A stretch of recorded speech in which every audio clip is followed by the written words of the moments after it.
Ladies and gentlemen, welcome back to the MilsimUnits.com podcast. We're here tonight for podcast number 6 with several gentlemen from Friday Night Fight. This includes Mallen. Hello. I'm one of the head admins and tech guy at Friday Night Fights. Great to have you. And we have Kerey. Hello, I'm Kerey. I run the middle management side of things, so everything to do with events, and I'll just helping Mallen out where I can. All right. Well, with that being said, gentlemen, it's great to have you again. Let's get right into it. So, I'm curious. Like we were talking before the podcast here, Friday Night Fight is established in the community, particularly in the Armaverse, and they're pretty well known. But we got a lot of new people coming into Milsim Units, both the Discord and the website. And having participated in some of your events in the past, I'm excited to kind of open you up to the rest of the wider community coming in. So let's get into your background as a community. How did both of you get involved with Friday Night Fight? Well, I think I'll answer first. I'm actually I think me and Kerey are both relatively new additions to Friday Night Fight in terms of the staff role. But I remember I've joined FNF about 4 years ago as a player. Back then, I was in a separate Arma community called TSB. Actually, I think Kerey was also in TSB, hilariously. From Still there, am. still are. From there, played a bunch. Just they had a staff opening for a technical member. I have a background in coding. I know how to code in Arma decently well, so I took the jump, and I've been a member of the staff ever since. And I've seen a lot of people come and go in that time, but yeah. Outstanding. Yep. How about you, Kerey? I'll give you pretty much the same kind of Exact same. Funny enough, yeah, as you well know, as Mallen said, we both came from the same community. Mallen's now obviously diverged into Scanny Recon and his boys. We were all just, a lot of them are former members of the same community. I got into it, funny enough, around the same time Mallen did. I think my first round of FNF was with Mallen in the same squad as him, so it's always weird to look back on. But I got into playing. I loved playing the event. It was a weekly event. With COVID and all, I had a lot of free time. I was getting back into games, and I was like, oh, look, Arma could be a cool thing to get into. Yeah. So then, in terms of, I'd been playing for a while. I'd been kind of like slowly getting a little more responsibility on the community side of things, and there was a point in the FNF kind of lore where there was quite a big event happened, and a lot of communities ended up leaving, and there was this kind of disconnect between staff and the community. So I actually proposed this problem to Mallen, being like, okay, here's a problem we have. This is quite a big problem, and we're hemorrhaging players because of it, in my opinion. So I came to Mallen, and I said, I could hop on staff and fix this problem and see what I can do, see what I can cook. And that was 2 years ago, I think. Yeah, 2 years ago, and I'm still here now. Not exactly doing the same thing, but kind of outsource that. But it's pretty much, yeah, it's been a work in progress, constant hemming and hawing. Work in progress. God damn it, it's not easy. It's not easy on a volunteer basis. It's not easy, man. Yeah, absolutely. So, I mean, being in FNF, as a player, being staff members for many years now, what can you tell us about the community's history going back? I mean, how did it start? Where, it's like, how has it grown over all these years that people have been here? Yeah. So FNF is actually a very, very old event. Much older than since me and Kerey have joined and been part of a staff team. It puts its roots back in the early Arma 2 days, or at least an early Arma 3 kind of time frame, where it's been about 8 years. I think the event has been running, at least. Probably more. From my memory, I think it was 2016 it was started. If I 2016. Yeah, I think that sounds about right. Yeah. It was before. Yeah, they used to have a forum and everything, and before Discord and all that. Yep. It was a while ago. Back in the day. Definitely. Back in the day. But yeah, so it was created by I believe, a man named Star Fox. Is that his name, Kerey? Ooh, I don't know. We don't really have like an encyclopedia, like a No. Yeah, the Laurel, chart, like the a Wikipedia chart. history Don't of worry about it. FNF. Yeah, no, Yeah. we don't That sounds really have familiar, though. But I think it was Star Fox. That sounds about right. Yeah. Excuse us if we're wrong. We're not well versed on the big history of FNF, but it has been a case of, it's been an event that was mostly run for the North American guys. So everybody in the US and everything like that. And it was a private only event actually for quite a while at the start. It was just a couple communities that all were getting together to do their Friday night fight. And over time it evolved. An EU segment was opened, and eventually it was open to the public. Anybody could join, and it continued to move on from there into what it is today. But it's a rather old event, hilariously, but it's gone through constant iterations, changes, everything like that. And I think one of the biggest parts of the history as well was when Leroux, Lance Corporal Leroux, I'm sure you've heard of him, Brock. Oh, yeah. I played with him. Absolutely. Yeah. He actually also comes from TSB, hilariously. Yep. Everybody from the same pot. Yeah, everyone Get from the some same presents. pot. Yeah. We got TSB was a big deal back in the day. Yes. But when he started streaming the event, it really took it off from the niche couple of teams, 40, 50 people into its peak. I believe it was around, I believe we had about 180 people. Yeah, I remember that. We had to run like two servers. We had to. Yeah, we ended up having to do 2 servers. It was madness. But it's settled down a bit now. We're looking at between 60 and 80 players, which makes it a lot more team focused. Which makes it, in my opinion, I think it produces some better fights. Sure. I mean, it's all dependent on the play style of the person. I mean, some people like the bigger like battlefield it's kind of fight, or you have the more team squad based tactics where one squad fucks up, that's it, GG. a lot more pressure on those individual squads than the team as a whole. Sure. But yeah, well, I mean, like you said, definitely, it takes dedication, takes good people to make communities and events succeed over the long term. So you guys have been contributing for a couple of years. FNF has, long term. I mean, 8 years. That's pretty impressive in the Milsim community. So you guys have, definitely, you cut your teeth. You've proven yourself, as a pillar of the Arma community. Now, I mean, obviously the name, at first glance, kind of says it all. Friday Night Fight.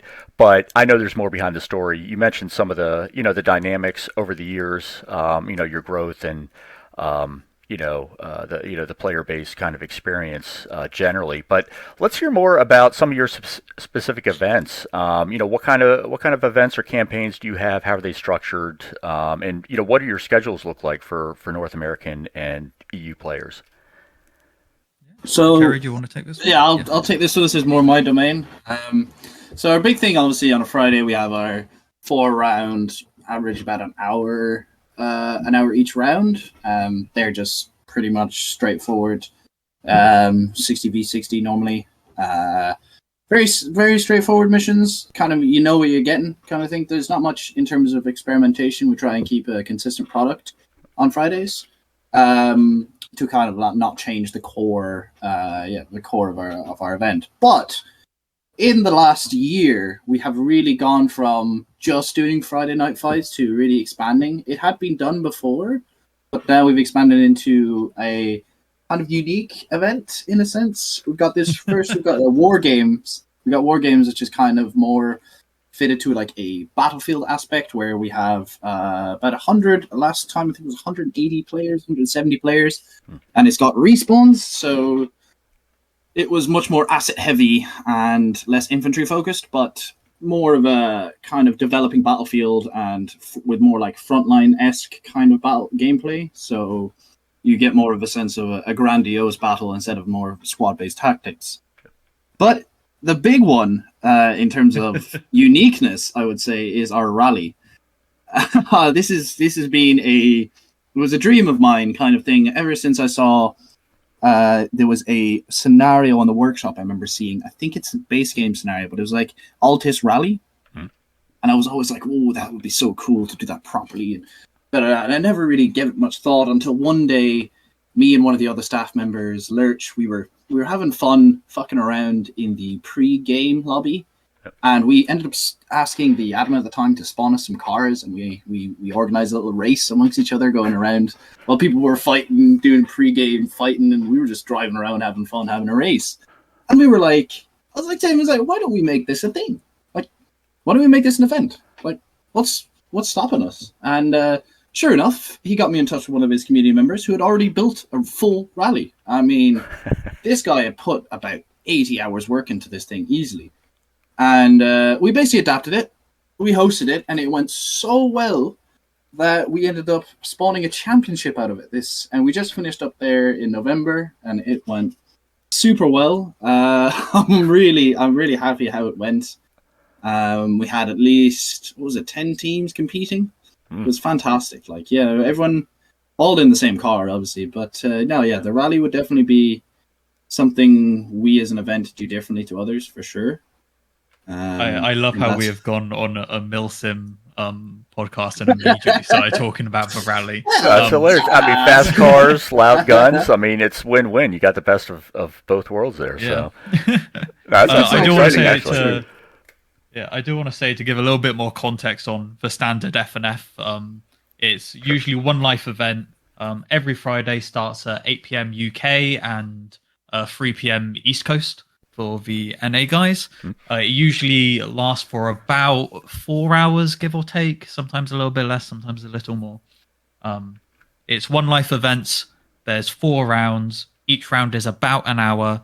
And generally, it's you don't have too much of the missions are not known beforehand, so it kind of makes you think on your feet. You have to plan it out as it goes, but yeah, that's the general schedule. But like Kerey said, there's war games, which is our more multi-life. I think it usually lasts about 2.5 hours. A lot more long form gameplay, and of course, there's the rally, which Kerey is very happy about, and it's not something that's really been done within Arma before, and it works surprisingly well, and it's very fun. It's a standard WRC World Rally Championship kind of thing. Yep.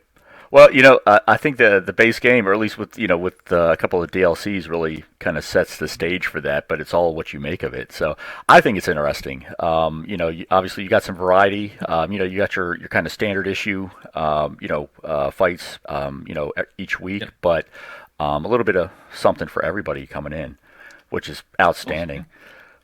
Now, I want to ask, what does it take to make these events a success? I was going through your Discord. I mean, you got the staff listed out there, but also, I noted mission reviewers, hosts, the WRC organizers, mission makers, on down the list. It looked like there were, a couple of dozen contributors, at least, from my perspective. So, what goes on behind the scene in the big picture to make each week a success to the community? 180 players. I mean, that's outstanding. How do you guys pull it off?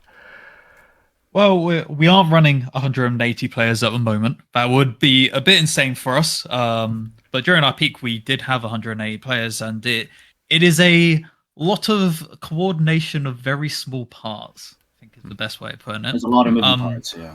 Yeah. What you might not know is every single mission that we do within FNF is wholly unique.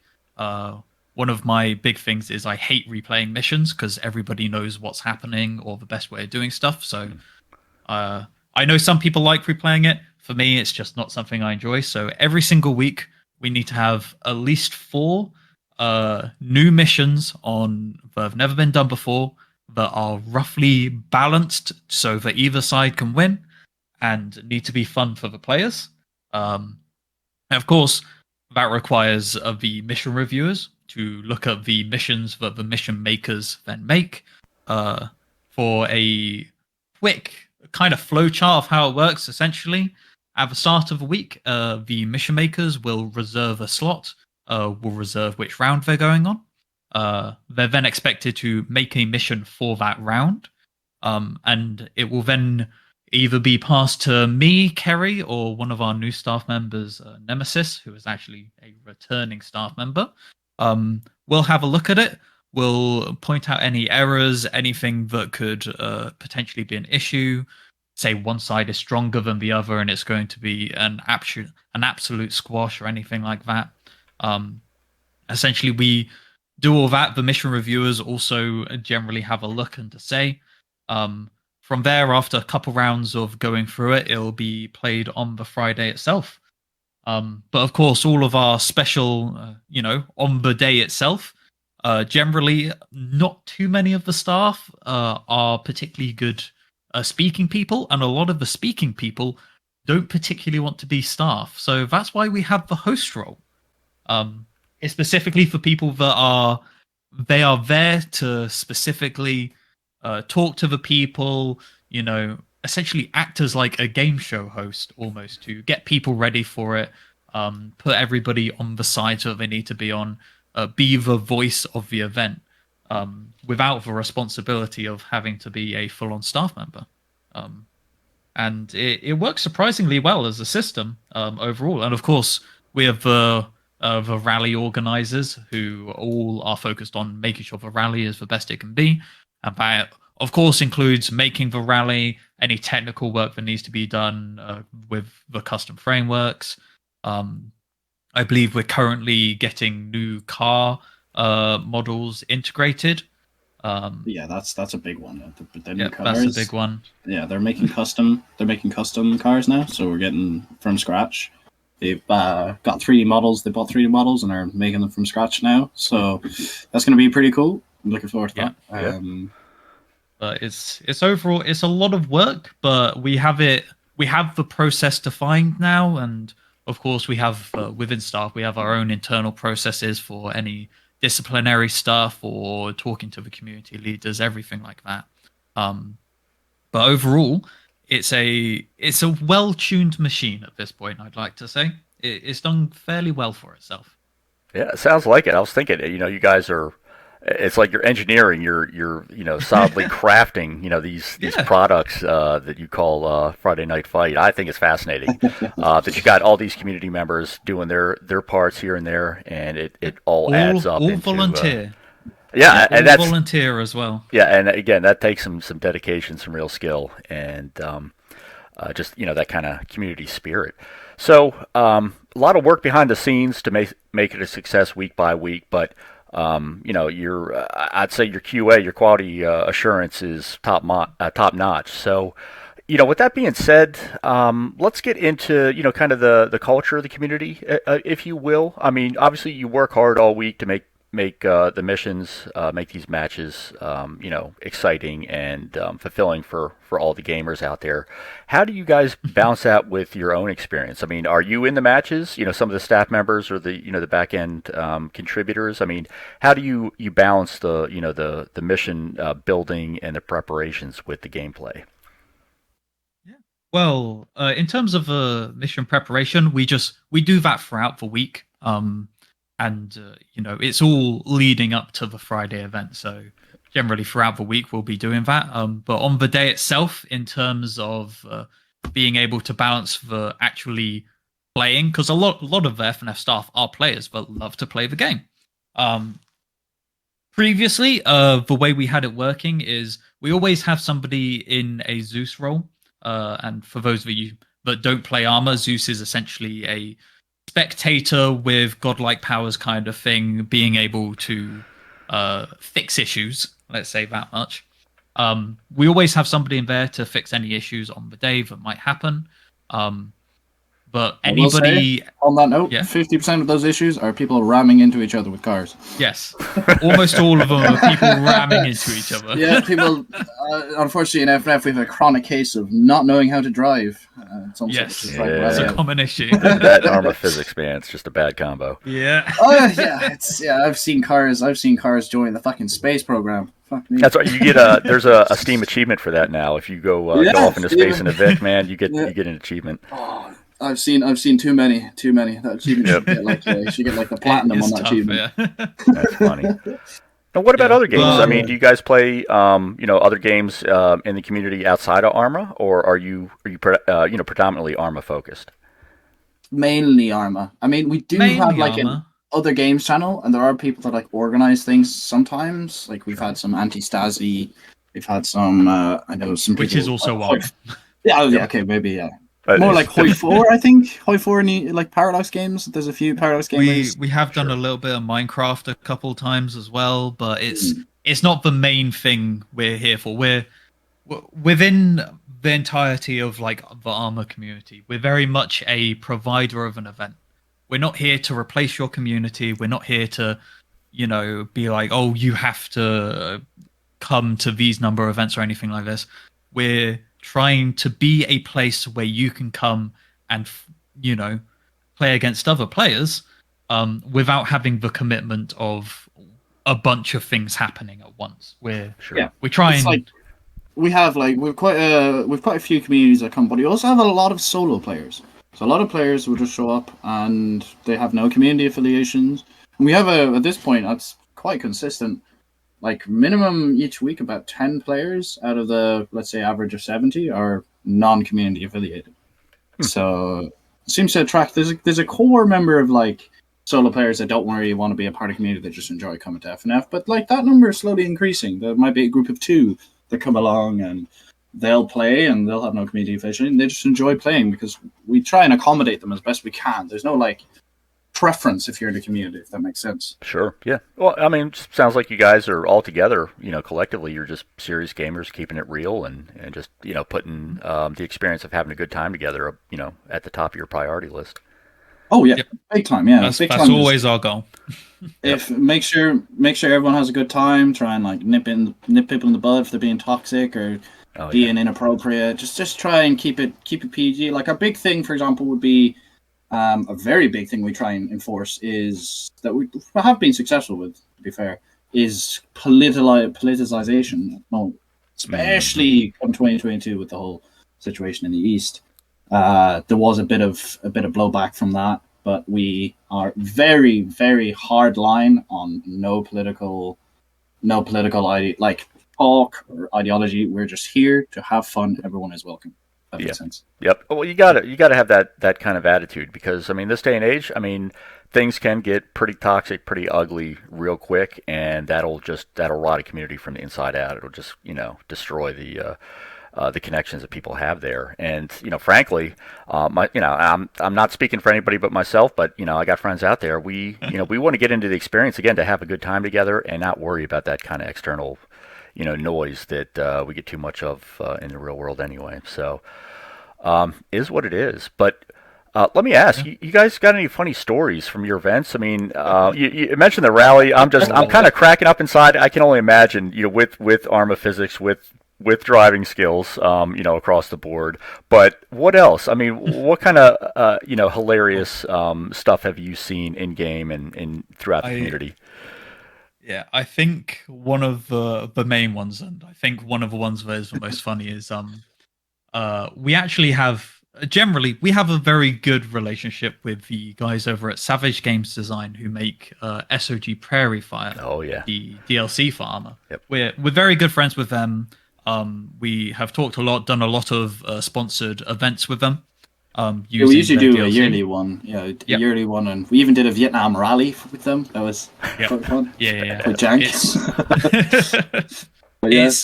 So we have a fairly good relationship with them. But during one of the first times we were doing one of these sponsored events, we had a lot of the developers play with us while they were streaming. And unfortunately, due to a Arma issue, within the first 5 minutes of the game, they had accidentally managed to get themselves blown up. This is the first time they've ever played FNF, and the first mission that they play, they immediately managed to blow themselves up for everybody to see on stream. That's bad. But because we, it was a significant part of the force, and we wanted to make sure that everybody had a fair game with that. We actually, which we do very rarely, we restarted the mission from scratch. We got everybody to come out, reslot in their slots, and then go back in, purely because the Savage Game Design developers accidentally blew themselves up at the start of their very first mission within FNF, which I always find very funny. Sounds like a skill issue, but in the it is. But I'm not going to say that to the developers. Of course, again, priority being everybody having a good time. But yeah, exactly. I'm gonna have to check that out. I might have caught some of it. I don't know. I've watched so many. So it's like I've got almost as many hours watching other people's streams as I do in Arma itself. So I'm going to go back and check that out because that sounds funny. Frankly, it was years ago. Yeah, it must have been 2+ at this point. But I mean, I love Sog Prairie Fire. They just released the update to the DLC earlier in the week, so I went in there and checked out some of the new assets. I'm frankly, kind of talking about this, I'm hoping to see some more action, get some more servers up and configured for that, or for the new DLC. Hopefully. Anyway. So yeah, I guess we'll probably will be doing another collaboration with them. We usually do 1 or 2 a year. We see when it's slotted in. We usually do one in the spring. Sometimes we do another one in the autumn. Depends. I mean, in terms of that funny story question you're saying, there was this other one that it's not. It is in terms of the rally physics. I mean, there was the time where me and Mallen drove together and we joined the space program because... multiple times. That's fine. That happens all the time. That's just Arma. That's just Arma. But there was this one time I had built one of the rallies and there was this section that was very fast. It was on the Fjords map from Global Ops Terrain, if you know it. Very pretty map. A while, but yeah. It's the roads on it are very, very, very flat and fast. Yep. The paved sections, and there was this one paved section that had a few jinks in it. And there was this one team that I was impressed by. In a section about 1 kilometer long, they managed to ditch into the sea about 6 times. And it wasn't any Arma issue. It was they would hit a little bump and go into the sky and into the sea again. And I'm like, okay, I'll respawn them. Get them back on. They'll take the penalty of a minute. They did it again. I'm like, come on, it can't stay on the road. They do it again. I'm like, And then I spawn them a little bit forward, and then they hit the only part bump in the road, and they go to the sea again. Like, oh my god, please, just stay on the fucking road. It's not hard. It's a big road. A lot of our funny stories are from doing stuff from an admin's perspective. I think one of the other really funny ones that I experienced is when a team decided to take a vehicle. I believe it was I can't remember exactly what it was. 117 where they went into the... Yes. That's funny. Yeah. Oh my God. Essentially, a team had an M1117, and they thought it was a boat and it could float. So they went full speed off of a ramp into the ocean, and very promptly sank to the very bottom. They thought it was a bridge, even though it was very clear because they drove at it from a side angle so they could see it, and they went off it thinking it was a bridge. And it was not a bridge. It's not a bridge. Yeah. Fucking. Hey, live and learn. I mean, that's the thing. It's a great training tool, isn't it? So. It is. It is. Yeah. We actually specifically have a role called the worst driver in FNF, specifically for people that are very bad. The man who did that as well, the next round, also VDM'd the guy. I thought, it's like, Jesus, this guy can't catch a break. This guy can't catch a break. Give him some time, a little remedial training with the boys. They'll sort it out. Yeah, that's what he needs it. Get the sergeant major in there. Yeah. Well, I mean, with that being said, I mean, frankly, that's hilarious. And that contributes to the, the good time and the fun experience. But I know there's got to be challenges. Going back 8+ years now. What are some of the challenges or the problems that you or the other staff have faced in FNF, and how did you guys overcome it? Well, we have had our fair share of controversies or bad decisions that have been made. I could, of course, name them all out here, but everybody makes mistakes. We make mistakes quite a lot. Absolutely.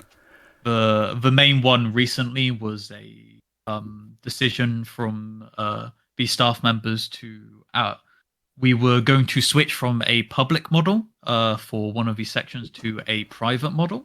So essentially, only people invited would be able to play, and that unfortunately was seen very badly from the community, and generally it was not well looked upon. I think the big issue with that, the specific, was that there was no community consultation in the decision. It's at the time that I was a community leader at the time, and the huge thing was there was no community consultation. They decided because they didn't seem to enjoy. They thought that FNF was getting less and less serious as more and more players are coming. And for disciplinary and trying to regulate it, they felt they were losing control, from my understanding of it at the time. So they decided to privatize it to make it easier and pick and choose which communities came along. Now, this decision was a big hit for FNF. FNF beforehand was consistently getting above 100 players consistently. And after that, I know my community, for example, about 80% of the players stopped coming. They out of protest. I mean, I almost stopped coming to the event because of it, because of the. Yeah. So. Yeah, it was not the prettiest thing, but at least very recently, the way that we try and deal with any of these controversies or anything is a lot of community involvement and being extremely open wherever possible, just to make sure that everybody knows what's happening and everybody has a say on what happens. So we semi-frequently do community polls. Any big changes, we make sure to talk to the community leaders about before we do them. And if, there are any controversies, they are always brought to light and as soon as possible, actions to fix whatever caused the issue, which I feel like is the difference between, some events that will die out or communities that will die out and the ones that stand the test of time is just being open and able to say, yeah, we messed up. This is how we're going to do better in the future. Sure. Yeah, absolutely. I mean, lessons learned. I mean, that whether you're looking at an individual soldier or a unit or, a greater community like FNF, you got to strengthen and keep what's good, and you got to, find the weak spots, the sore points, and work them up to shape as well. But yeah, I mean, that had to have hurt, to lose, so many players. I get the admin kind of thing. It's constant balance. You're thinking quality versus quantity, just overall gameplay. On top of all the technical issues, it's not easy making these organizational decisions by any stretch. Yeah, of course, and over the years we've learned, and I feel like we're doing them better than ever. Yeah, outstanding. I mean, you got open comms, community contributions. It sounds like you're at this point, FNF is really engaging all the stakeholders and maintaining, I guess, a level of transparency so they know what's going on inside and out and they can contribute what they got. Oh, 100%. Yeah, like we've when I joined, I had noticed that was the big thing, is that there was a separation, and it's been my main driving force this is a community run event, and we need to make it so that the community have the final say in what happens, because they're the ones that are donating the money. They're the ones keeping the server running. They're the ones who are the majority who are playing. We're serving them, if that makes sense. We're think of it like politicians, although we don't, not official liars, but we're here to serve people, serve the community. Yeah, officials. Yep. Officials. We're not mandated by the community, but there's not a democratic elections. But I mean, we try and do the best of the community we can. Yeah. It's quite hard to organize. I don't think we have electorates and whatnot. Oh, this committee, who do you vote for as your next member of staff? Yeah. We'll Keeping it fair. democratize the entirety of staff. That would go super well. Yeah, I can only imagine, internet democracy and all that. Yeah, it's wonderful. Never fails us. But mentioning the community, particularly the Milsim community, but just the broad kind of swath of players in the Armorverse. How do you interact with people across the world? Whether in game or online, in Discord or by other means. I mean, how do you engage people? With an event like this. Well, so do you want to take it away, Mark? No, go ahead, Gary. So our big medium at the moment, ever since COVID, has been Discord. But we do have through other methods. We have Leru streaming, where our streamers who get the message out that way. We also have we used to have a website, but it is now currently defunct. I'm not sure the link. I think it's a dead link now. It's been completely removed, right? Yeah, at the moment. Yeah, but we're actually looking at getting that coming back. Yeah, that's going to be coming back. It'd be nice to have a public face on a website instead of just on Discord for those our older gamers, or even younger. It's handy to have all the information consolidated into one place. You don't have to go through the mess that is Discord organization. Yeah, it's mainly Discord to be fair to us, I think. And I mean, from a more like a community as a whole kind of thing, our entire point within, like I said before, our entire point is to be an event hosting area. We are for the event, so a lot of our interactions are based off that. We'll try and contact communities that we think might be interested and see if they're willing to come along, have a join for the day, see if they like it. And it's very much a trying to provide a service thing. So it almost feels like sales if you think of it that way. Sure. Yeah. But a lot of our engagement is purely trying to, essentially know the other parts of the Arma community, especially Milsim community, every single aspect of Arma. We try and make sure that we have players in there or staff in there so that they can communicate and say, hey, FNF is a thing. If you want to, you can try it out. Of course, never pushy, never trying to, force people to come because that's just rude. And, we're also trying to,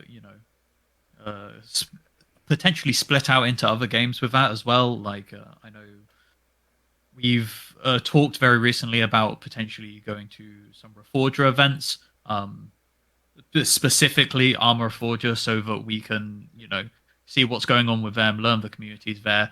Maybe they want to play FNF, maybe they don't. It's, it's another avenue for providing a service. Bit of market research, I was going to say. Yeah, it's almost market research. That's it. I was thinking marketing, from a business point of view, that's what you guys are doing. Yeah. You're getting out there and you're interacting. It is run surprisingly similar to a business when you look at it like that. Yeah, sure. Like I go to a lot of other Arma events, and obviously I see how they do run things and see if we can adapt some of their things into our framework and our way of doing things. Obviously, with their permission, I'm not going to I wouldn't like to do it without people's permission because I would just be seen as, it's just bad business, bad business practice. Even though it's not business, nobody's getting paid. But it's just polite to make, if they don't want us to use it, we won't use it kind of thing.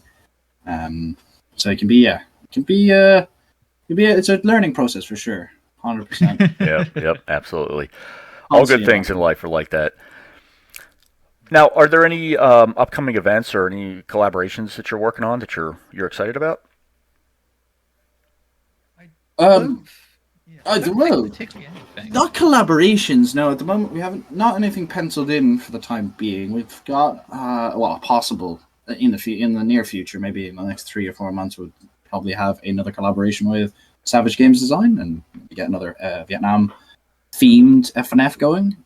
We do have the next season of our WRC Championship starting in February, so that'll be cool. We're getting everything set up for that. Great. We also have war games. It's going to be a constant every 2 or 3 months. The next one's going to be actually as a little Christmas special, since we are taking a break for the 27th, that Friday, and instead we're going to be hosting a small-scale asset-focused war games on the Saturday, so that would be cool. Yeah. It'll essentially be everybody in tanks, APCs, ISBs. Yeah.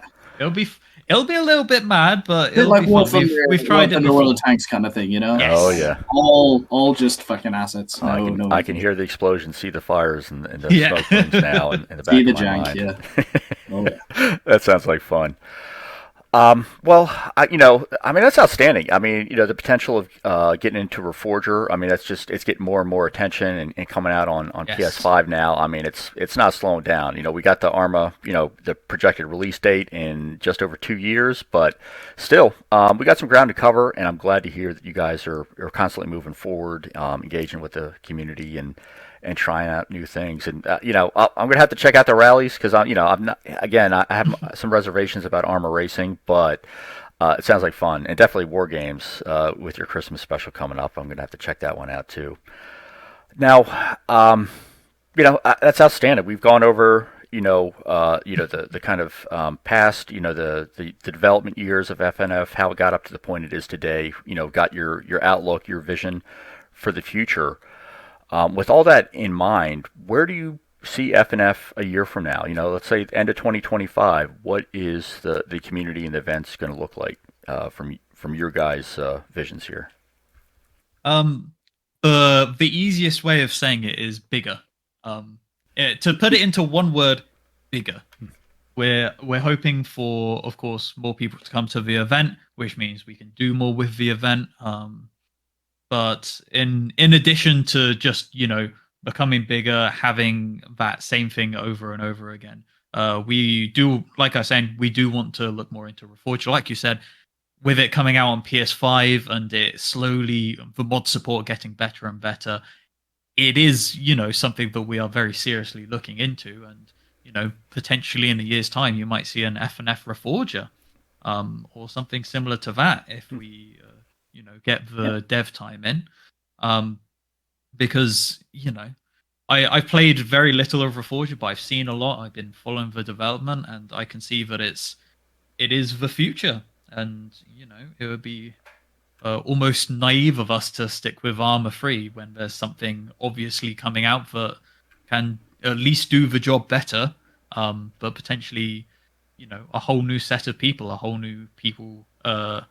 new community getting introduced to FNF and Arma as a whole. Because speaking of, I've had people come to me about setting up events on Reforger, and I obviously free of charge, just to see. They saw how we run FNF, and they asked for tips and tricks on how to do it properly. I had to get it set up properly.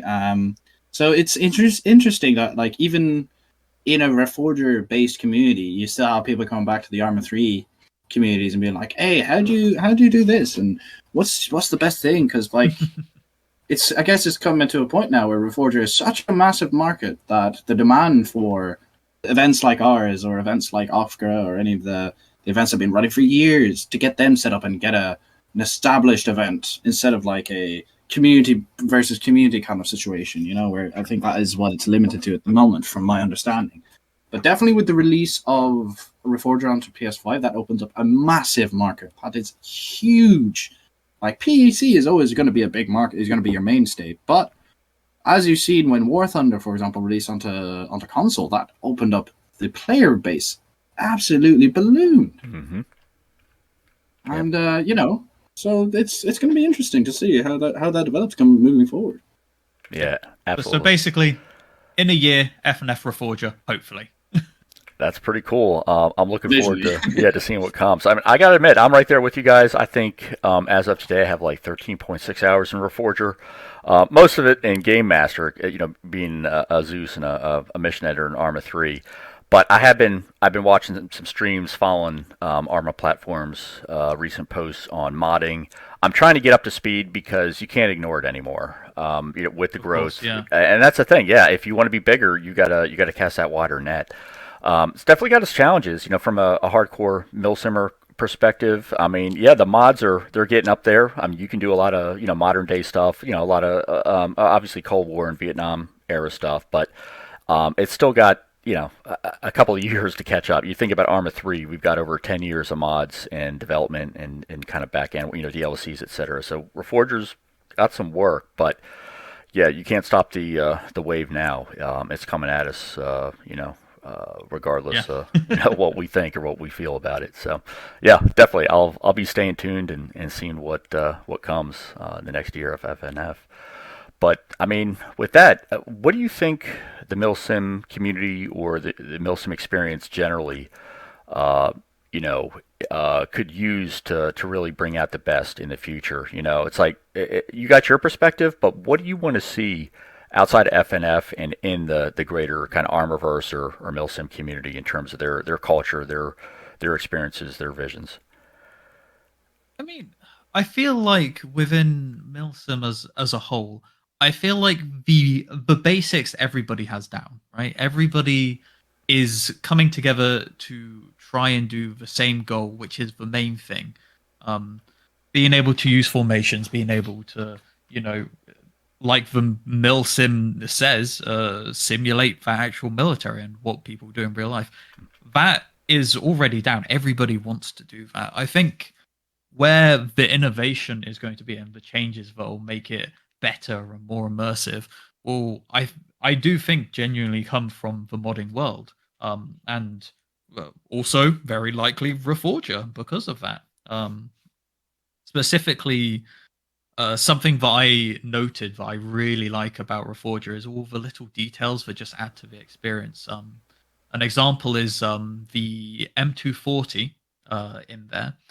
You'll notice that the fire rate is not perfect. And specifically, I mean, when you fire on full auto, it doesn't just continually do a bullet every X amount of seconds. It actually varies it based on what you're doing. And, there's also, of course, random natural variance in the rate of fire on a gun. And I feel like it's going to be the small details like that, being able to decide what pouches you put on your, plate carrier or webbing, and being able to really go into the details and being able to properly simulate everything that a military does is the main thing. It's why I have a lot of respect for the RHS devs within Arma Reforger, because they are doing stuff properly and watching, checking them out and seeing the progress they have made, especially with all the systems and the GPS devices and lasers, strobes, everything like that that's where I think the future is. Being able to do things more precisely and more in detail, personally. Yeah, definitely. I mean, I think you're right. Immersion, and in finer details, deeper levels, definitely does contribute to the experience. Because most of the players coming in here, they're. I mean, if you're in Milsim, you're looking for something. You want that quote unquote real experience. You want to be convinced by what you're seeing and hearing and experiencing, that you're as close as you can get, in a digital kind of space. But that's a good point with mods, because it's one thing I've always thought about Arma. It's a great game. The vanilla game is pretty good, but really it's the community, the modders, the units, the mission editors, just about everybody, kind of outside of Bohemia is what I guess you could say makes Arma 3 what it is. They definitely bring out the best in the game. So. I'm looking forward to the mods, definitely. Like I said, there's some room to grow in the workshop there, but I think it's just a matter of time before we get those even details then, she's talking about.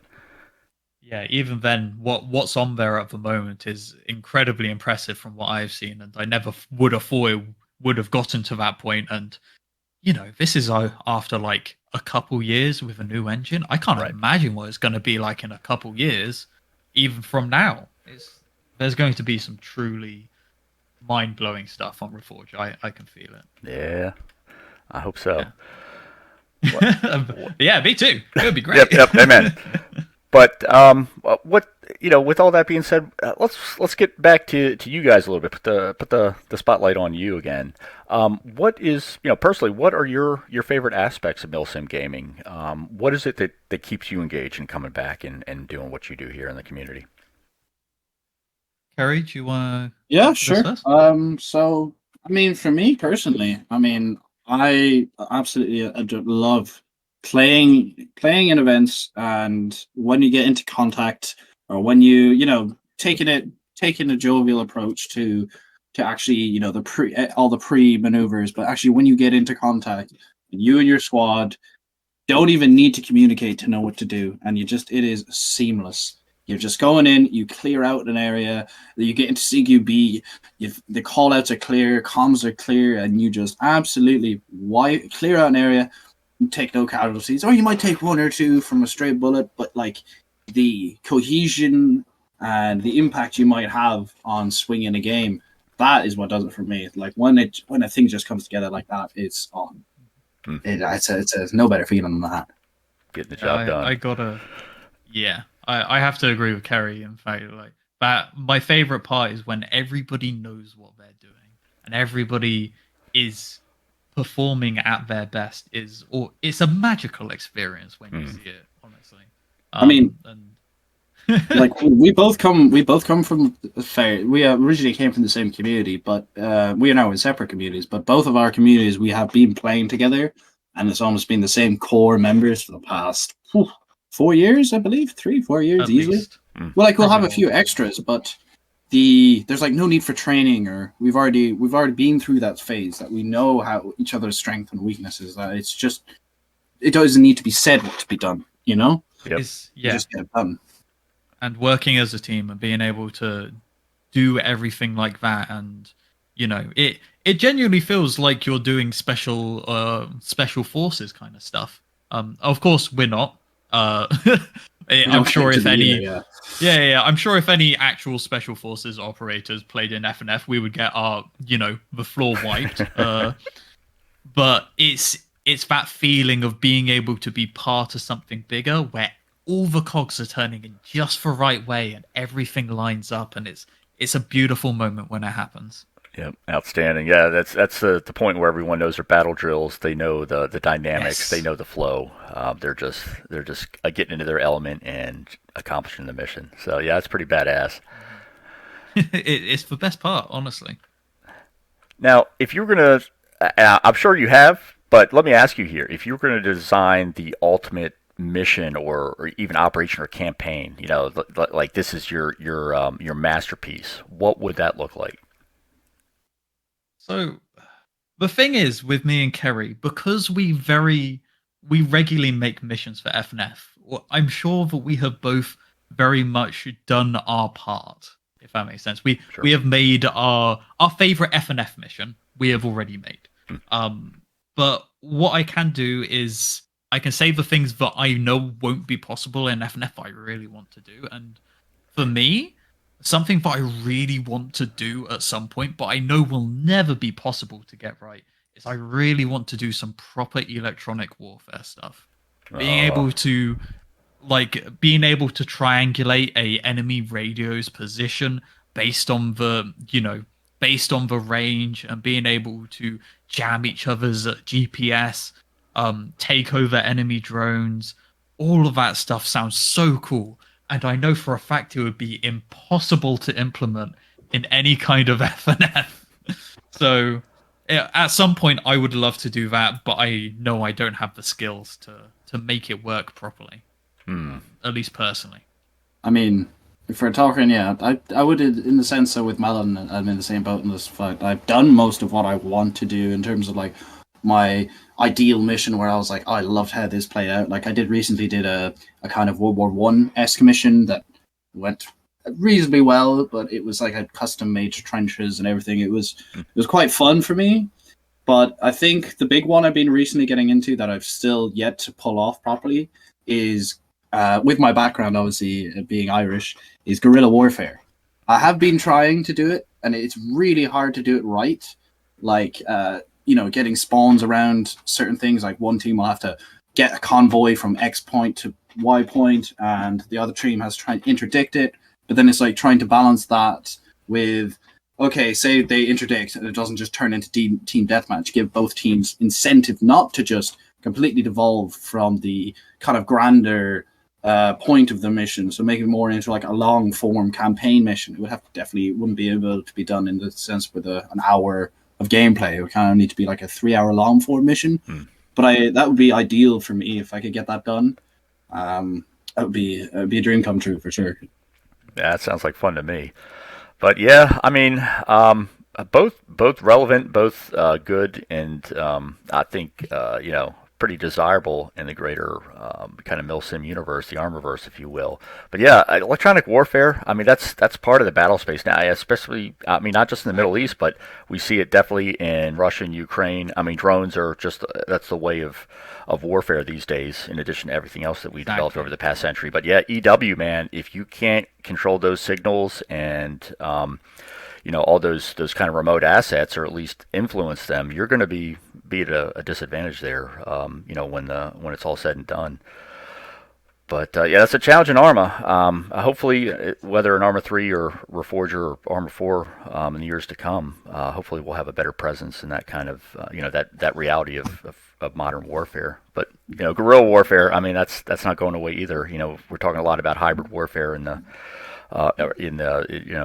Ukraine battle space, but frankly, I think IRA type stuff is fascinating. I've done some fun ops, but it's tough. You're right, keeping the timing, the mission flow going, especially over the course of multiple missions.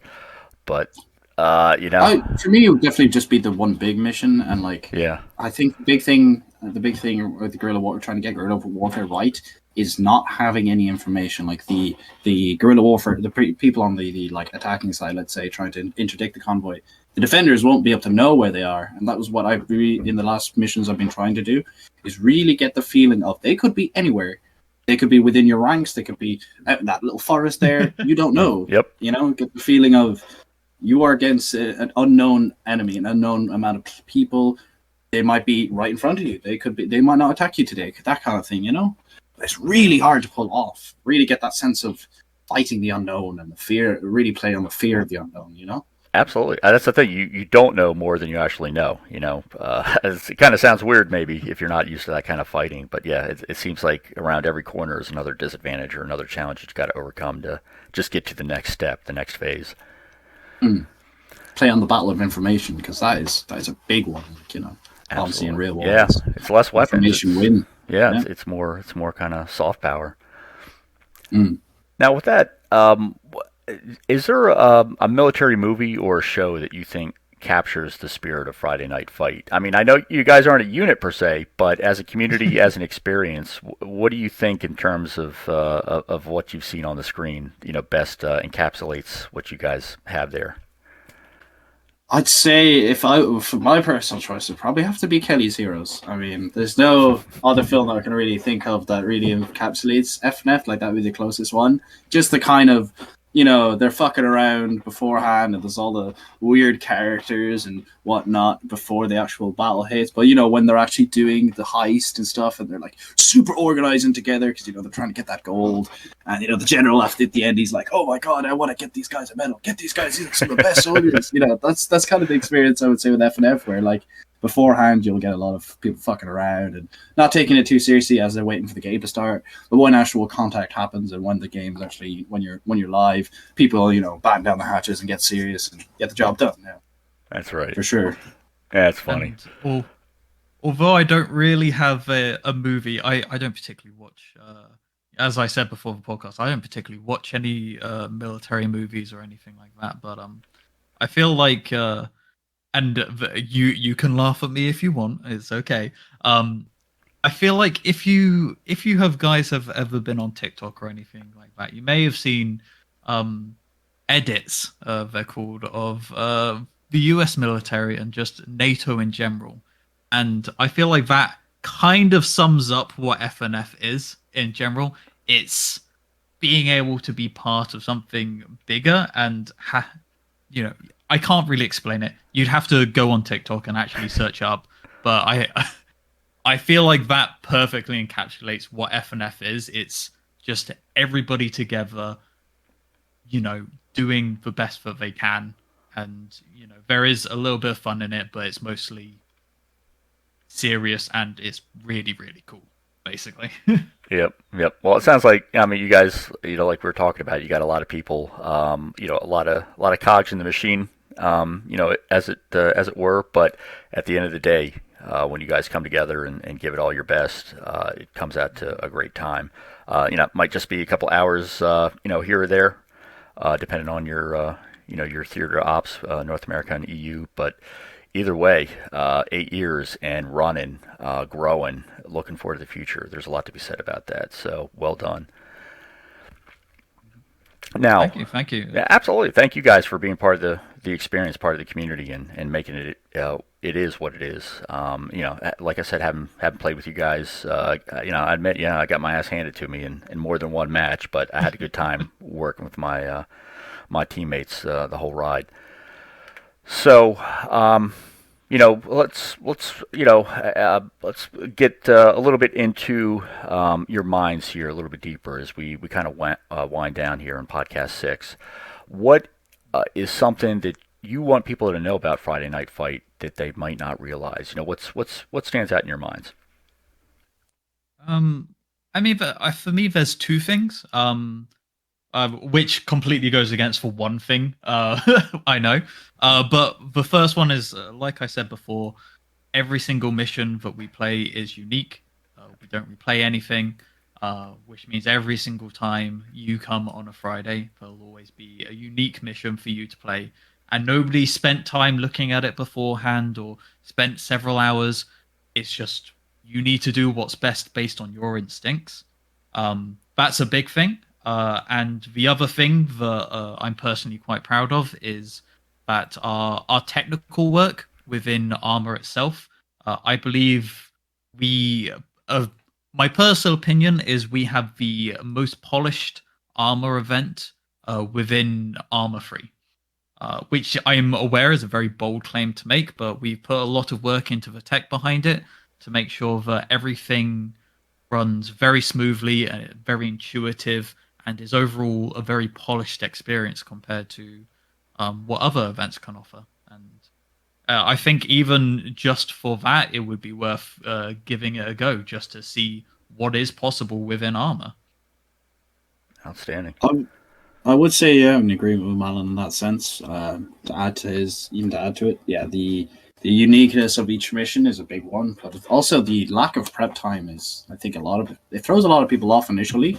But I think, especially for much more serious groups, it can be a good training ground to develop initiative and adaptability. Because I know a lot of more Milsim orientated groups or people that go to like the certain events, they'll have a lot of prep time. They'll have maybe a week to prep. They'll have access to the PBO. They can have a look at the terrain on the maps. Where in FNF you don't have access to the PBO. You don't see it beforehand. You are just going in completely blind, and you have 15 minutes of prep time, and that's it. You're straight in, and that can be a real challenge to adapt to. And it really does promote a sense of a different sense where you really get to hone in your skills for exactly adaptability, taking initiative. Situations develop, you need to adapt to those situations. As most other events will do. But having no prep time, I think, is a big one. That is, in my opinion, quite a big unique. Yeah. Yep. You gotta. What is that? You gotta adapt, overcome, and just think on your feet, like improvise, you said. Overcome. Yeah, improvise, adapt, overcome. That's it. Outstanding. That's the one. So yeah, that sounds like good training to me. I mean, like you said, you got a one-of-kind experience, really polished, solid, from the engineering and crafting that goes into it, and then you're on your feet and you're out there seeing what you can do, proving yourself, and seeing what others are made of. So outstanding. Now, how can our listeners get involved and join your events? Now, I'm going to post to Discord. I might post some of Lero, like a link to Lero's stream so they can check out Friday Night Fight vids for themselves and see the proof in the pudding. But how can people get involved, whether individuals or units? Yeah, if you just search Friday Night Fight Arma on Google, unfortunately, we don't have Friday Night Fight just by itself. You'll come across the link to the Discord. Then, of course, once you join that, there's a lot of starter channels and stuff to get you started. So it'll be relatively easy to join. And, if there is a community out there who's played a lot against the AI, has played a lot of missions, and you want to test really how good you are as a group, I would suggest coming along to FNF. See if what you're doing works against other people. See if you are good. See if you can work as a team well enough to overcome other humans. That's a real test of skill. Got that right. Yeah, AI is one thing, and yeah, it's a bear. But if you can beat flesh and blood like yourself, man, you've got something to say. Now, it's been a great podcast, gentlemen. I want to thank you for joining us here. For this experience with you and getting to know FNF. Is there anything that you want to talk about that we haven't covered? Any aspect of the community or your events that you want to talk about any further? I think personally, I've covered everything I want to. That's same with me. We quite a broad set of questions. I mean, I think everything's been covered in the sense of what we'd like to talk about. Yeah. Yeah, definitely. Well, definitely. I appreciate that. Yeah, we have covered a lot tonight. Really good details here. Just great getting to know you guys, Mallen and Kerey. Kind of know what makes you tick. How much you're contributing to FNF and the experience here. So it's really been a pleasure talking to you. Thanks again for coming on and helping us make Podcast 6 a success. Of course. Thanks for having us along, man. Yeah, absolutely. Thank you. Yep, definitely. And I'm looking forward to talking with you guys more. Maybe a year from now we'll have to get together and see what's happening. Yeah, exactly. Yeah, we'll see. Might have more to talk about than we know. Yeah, that'd be something, but we'll see. But again, it's been a pleasure.